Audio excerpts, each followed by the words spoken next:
Joe Biden leads dramatically in all the Democratic primary polls while the other 413 candidates fight over the scraps. Does that mean Joe Biden is the inevitable Democratic nominee, or is he evitable? Hey, everybody, I'm Steve Greed with Bill Whittle and Scott Ott, and this is your right angle on Joe Biden's strange campaign. Actually, at this point, gentlemen, it looks kind of like a non-campaign. As I was saying in backstage, I get a lot of headlines off of Bing News, and you'll start to notice trends as the algorithm finds things for you. In the last few days, it's all been these kind of weird stories about Joe Biden's presidential campaign. Adam Raymond for New York Magazine, which is about as left-wing a publication as you're likely to find outside the Daily Communist jerkwad, he said that Joe Biden's early campaign strategy doesn't involve much campaigning. That's just a headline. The story itself says that the former vice president is doing far fewer public events than most of the competitors in the crowded field. He said that's especially evident this holiday weekend when Elizabeth Warren is getting coffee with voters. Bernie Sanders is hitting up Memorial Day cookouts, probably for the free food. Gillibrand is making 11 public appearances in Iowa, the same number of events that Biden has held since launching his campaign over a month ago. He's had 10 events, I guess, in the last 5 weeks. So, Bill, let me just set up a lob for you here. Does it seem like Joe Biden feels entitled to the nomination? Well, it's starting to look like Joe Biden is the inevitable Democratic nominee, which certainly shows to me the efficacy of hourly sacrifices to Satan, because that's what I've been doing for quite a long time now. This simply couldn't be going better.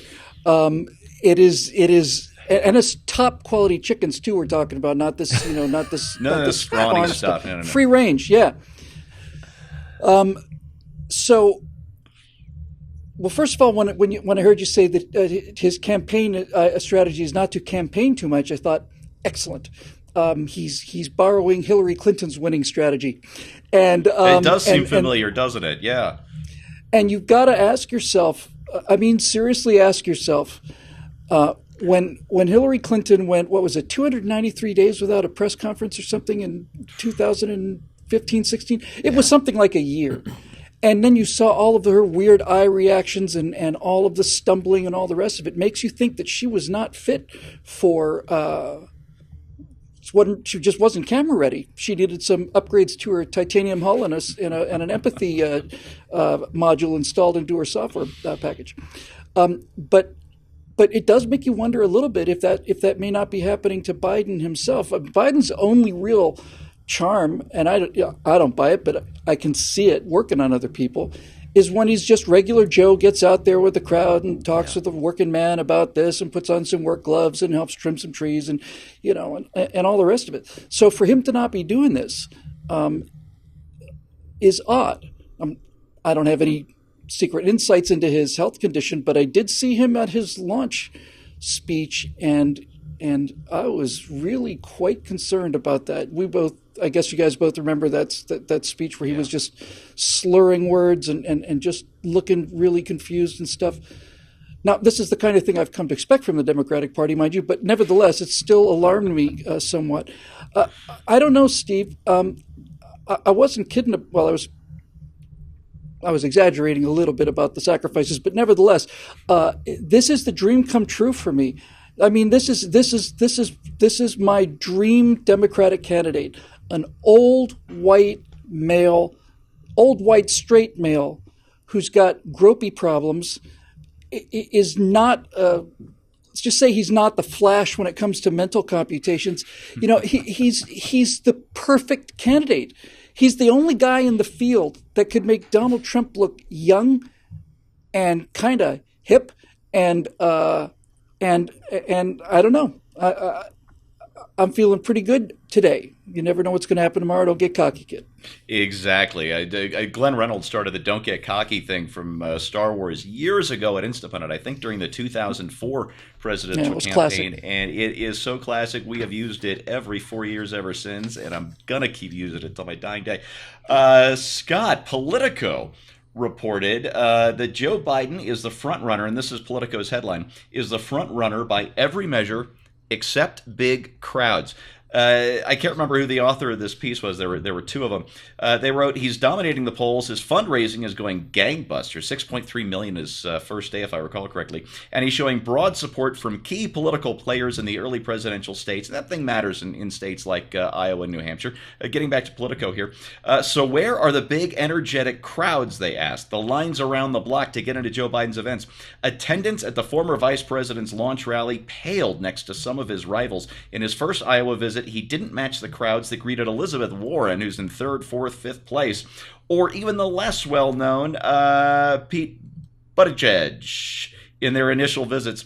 So far, he's kept events to smaller venues where there's little danger of empty seats for the TV cameras.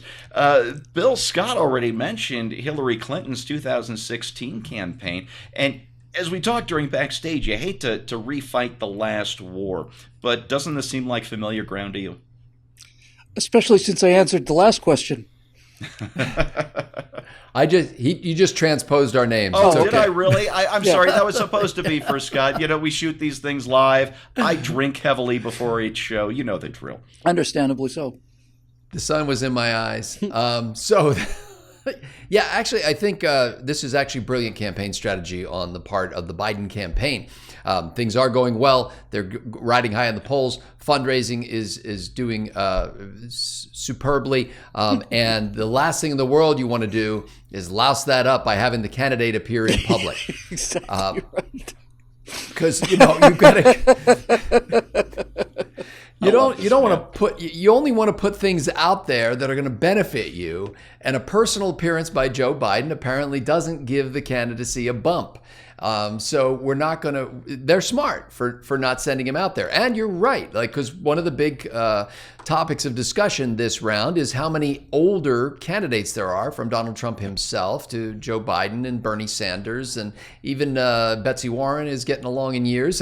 The question becomes moot when you see the difference between Joe Biden on the stump and a Donald Trump. Donald Trump is out there looking like he's having a ball, playing like a kid. And for whatever you think of his policies or his personality or his demeanor or whatever, he's a crass kind of guy. He's got energy, he's got excitement, and he inspires it in other people. Joe Biden may be fine in a rope line, gripping and grinning and shaking hands with the local union boss, but he has not been able to ignite that sort of enthusiasm. Perhaps the baggage of Obama and Clinton, hanging around his neck is part of what's dragging him down. But if I had to bet right now, and Bill and I have said this a couple of times, the organization that I see that has pulled together a combination of performance in front of the cameras, fundraising performance, and a sense of excitement is really Mayor Pete Buttigieg of South Bend, Indiana. He's the guy who seems to have it all pulled together. Maybe that's his military discipline or his experience in executive office, even at a small scale.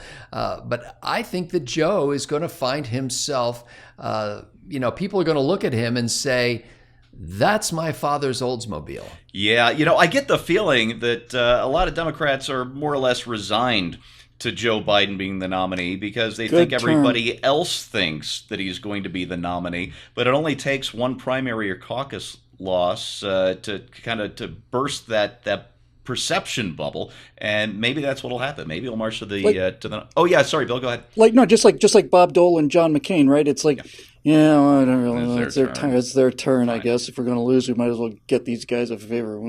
But well, I think there's a certain extent to which the Democratic Party is clinging to Biden, or those who are clinging to Biden are basically saying, look, I love all the socialism and the progressivism and the utopian idealism, but dear God, can we just win an election? Exactly. And the theory is, if I'm going to cancel my planned close here, because that's a great insight you guys both have.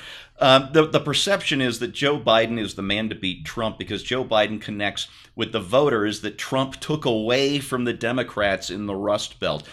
You talk about the polls being wrong in 2016, but the polls were actually pretty spot on with the popular vote. What they didn't detect was about 120 or 130,000 late-breaking Trump voters in Pennsylvania, in Michigan, in Wisconsin, who went from Obama to Trump. And if, 70,000 of them had either continued to vote Democrat or just stayed home on Election Day, we would be looking at President Hillary Clinton right now.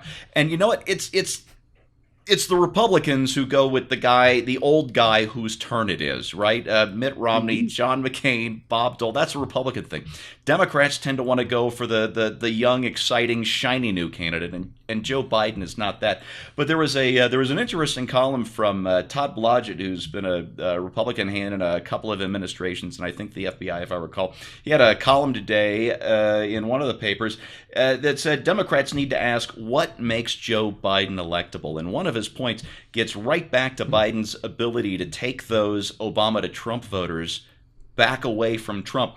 And he wrote that that Biden now supports benefits for illegals. I don't think that's going to play well with Obama to Trump voters. Biden dismissed concerns about trade with China. Again, this is one of Trump's signature issues that took a lot of those blue-collar Democrats away from Hillary Clinton in 2016. And then there's Biden's shameless race baiting. And again, this is Todd Blodgett writing here. In 2012, I don't know if you remember this on the campaign trail, he told a black crowd that the GOP was going to put y'all back in chains, which was just one y'all. Yeah, he said y'all. Put you all back in chains. Yeah, Mr. Delaware said y'all. It was just unbecoming on so many different levels. And with black unemployment at record lows under Donald Trump, I don't think that stuff is going to play this time around. Certainly not with an old white guy at the top of the ticket instead of a younger, much more attractive black guy at the top of the ticket as the Democrats enjoyed in 2012. So I don't actually know what's going to happen. As Yogi Berra said, predictions are hard, especially about the future. So this isn't a prediction. I just don't think that Joe Biden is inevitable no matter what the polls say. I think we're going to have a really exciting time ahead. And Bill, you just keep sacrificing those chickens. All right, my friend? That is your right angle on that, brought to you by the members of BillWhittle.com. If you like quality content like this, if you like content like this, we'd love to have you on board. Please click over at BillWhittle.com, become a member. You can become one of our producers. Thanks for watching, and we'll see you next time.